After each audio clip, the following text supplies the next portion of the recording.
nouvelle vidéo et on va parler de papier.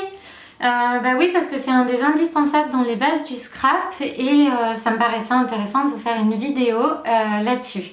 Alors, déjà je vous invite effectivement à aller lire mon article si ce n'est pas déjà fait sur mon blog, qui est un article sur le grammage du papier. C'est important déjà de comprendre en fait qu'est-ce que le grammage. Donc vous verrez que ça définit en fait le poids de la feuille. Alors dans le scrap, du coup vous allez avoir des papiers unis sur lesquels vous allez pouvoir travailler vos fonds. Et c'est pour ça que c'est important de bien connaître le grammage. Généralement dans le scrap, autour de 200 grammes, c'est bien. Parce qu'effectivement vous allez travailler des encres. Pour ça, je vous laisse aller checker toutes les vidéos sur ma chaîne parce que pour travailler des encres, vous avez le choix pour vous inspirer. Et en fait, pour pouvoir correctement absorber l'encre, l'eau, si effectivement vous utilisez des encres aquarellables, bah, votre papier doit quand même être assez épais et assez rigide. Alors, je peux même vous conseiller de travailler avec du papier aquarelle directement. C'est vous qui voyez, mais effectivement, si vous décidez de travailler vos fonds, ne partez pas sur un papier trop fin parce que vous seriez déçus du résultat. Ensuite, nous avons dans le scrap les grands classiques, notamment dans le papier américain, ce sont les papiers 30-30. Tidi. Ça fait cette forme-là. Tidi.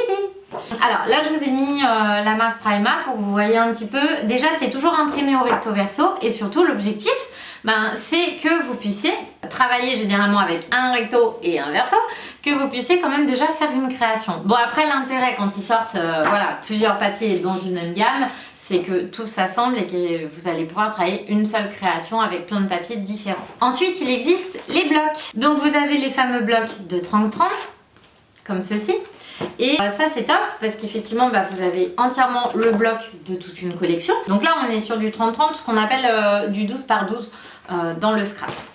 Vous avez aussi des formats ce qu'on appelle A4, donc ils sont du 21 par 29,7, c'est du classique et là ça vous permet aussi d'avoir plein de papiers recto verso différents. Ensuite je suis allée prendre dans une marque française, donc Florilège Design, un format pour vous montrer aussi ce qu'il existe, donc c'est un format sous blister que vous retrouvez pour plein de marques. Là ici on est avec 8 papiers recto verso différents.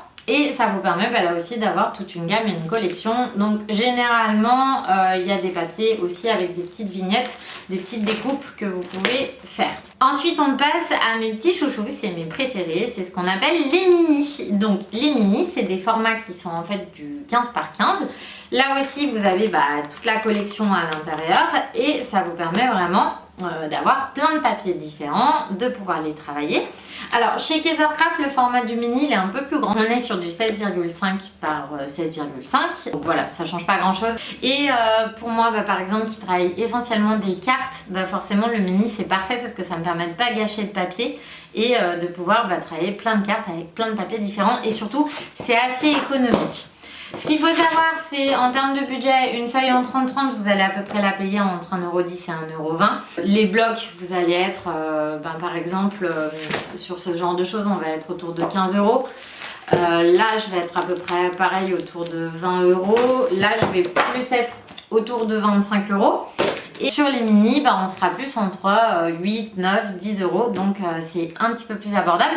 Et je trouve ça assez économique. Voilà. Et ça permet d'avoir plein de collections différentes. Et puis surtout, avec les mini, l'avantage c'est que forcément à côté, vous allez vouloir acheter les dots, les embellissements. Vous allez vouloir vraiment acheter plein de choses. Donc vous pouvez vous faire plaisir et en ayant le papier aussi.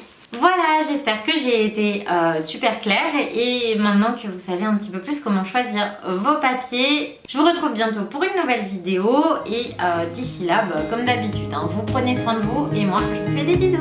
Ciao!